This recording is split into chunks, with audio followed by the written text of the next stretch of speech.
Hürmetli vatandaş, muhakemeni davamlaştırmaz.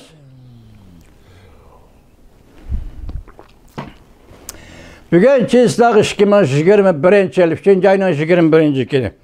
Yukarı muhakemimiz onda ahırlaştı. Endeki nöbet kimge geldi? Endeki nöbet Rusya Federasyası'nın hürmetli Prezident Vladimir Putin. Rusya Federasyası'nın Taşkı İşler Ministeri hürmetli Sergey Lavrov Efendi. Sergey Lavrov Efendi erteden başlap Beijing'de ziyaret kıldı ekansiz. Meselenin konkretliği ve meselenin ciddiliği ve meselenin tarihiliği Rusya bilen, Rusya Federasyası bilen Cungo hazırki növbetdeki Cumhur Halk Cumhuriyeti o'ttirisida echilishi meselesida. Yoki tarixiy diloning, tarixiy voqealarning Uyg'uristonga munosabatlik bu dilo echilishi kerak. Beijing'da mushu mesele echiladi deb ishinaman. Mushu mesele muhokama qilinadi deb ishinaman. Hurmatli Rusya Federasyası'nın Taşkı İşler Ministeri Lavrov Efendi bu asli qoida bo'yicha yoki bir davlatning büyük ahlakı bo'yicha 91-yili Rusya yemirilish kirgan chaqdalar Rusya Federasyası hükümeti yoki Gorbachev hükümeti bu diloni oshkorlashi kerak edi. Bu arxivni echishi kerak edi. Chunki Rusya ulug' tavrashdan büyük tavrashdan qo'ynimaga kirgan Rusya edi. Çünkü Rusya yoki Stalin Rusyası, Lenin Stalin Rusyasının bir tarafı Uyg'uristonga bağlanıp duradi. Stalin Lenin Rusyası Uyg'uristonning o'zining tarixiy harakatlari qo'shib oldi. O'zining tarixiy harakatni dastak qildi, dasmoyi qildi. Xohlaganda Xitoy qo'shib berdigan, xohlaganda Xitoydan tortib oladigan dastakka aylantirdi. Hatta İkinci Dünya Urushidagi en zor, en keskin ve en sezgör diplomatik kozorga aylantirdi. Ahiri Uyg'uristonda davlat qurildi. Bu davlatni qurgandi, ya'ni shu Rusya yordam qildi. Biroq oxirgi hisobda buni Xitoyga qo'shib berdi. Bugun bu tarix echilishi kerak. Men dedim, Uyg'ur o'rnidan dasturdi. Mustaqillik jakorladim dedi. Moshining o'zi hisob. Tarixing nima? Qo'yib qo'y. Kelgüsün nime? Hazırçı yanı koyup koy. Kelgüsü için küreş kılsan buludu. O men müstakillik jakarlayman dedi. Orundan desturdu. Yakup Bey devri 13 yıl. Sabit Damlacım devri.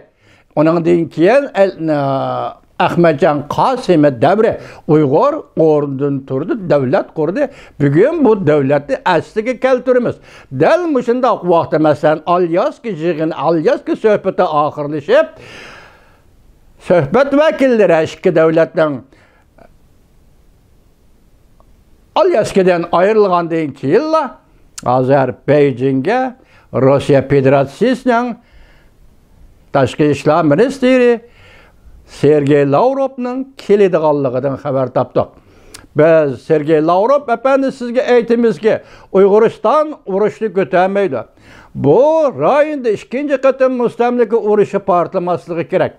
Ve etrafdaki devletler ikinci bir qatımda ve üçüncü bir qatımda Uyg'uristonning etrafındaki devletler Uyg'urning ishiga aralashmasligi lazım.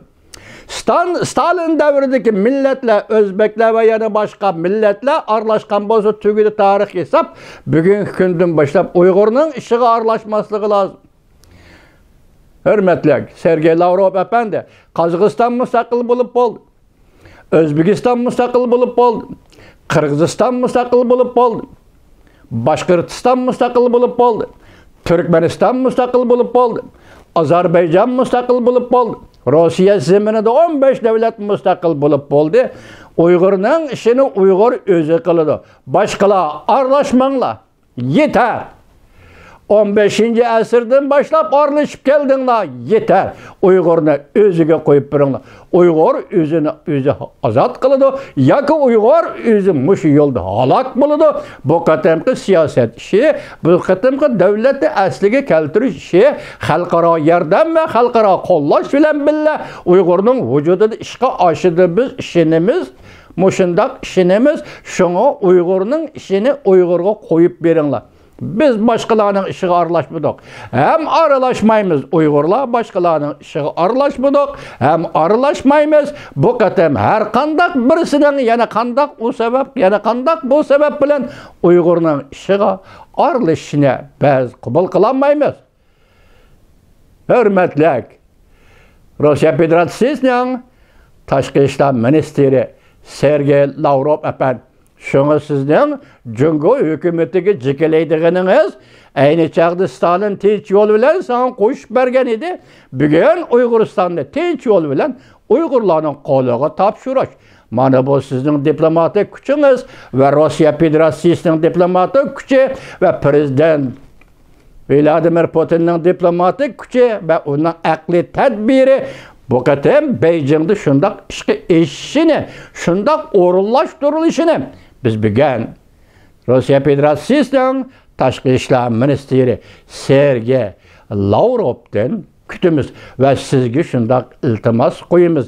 Eng oxirida bir jumla so'z, fashizmni Germaniyada Rossiya Federatsiyasi, vaqti Rossiya Federatsiyasi emas, Rossiya armiyasi og'dirganda Amerika Qo'shma Shtatlarning qudratli armiyasi bilan birlashib harakat qilib og'dirdi.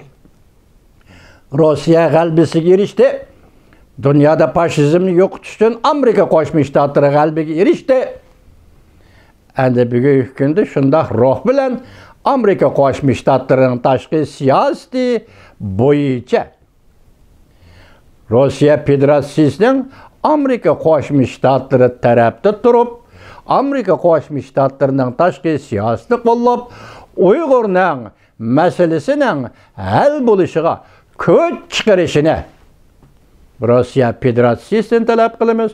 Bugun 22-kundan boshlab Beijingda ziyoratda bo'ladigan Rossiya Federatsiyasining Tashqi ishlar ministri Sergey Lavrovdan kutamiz.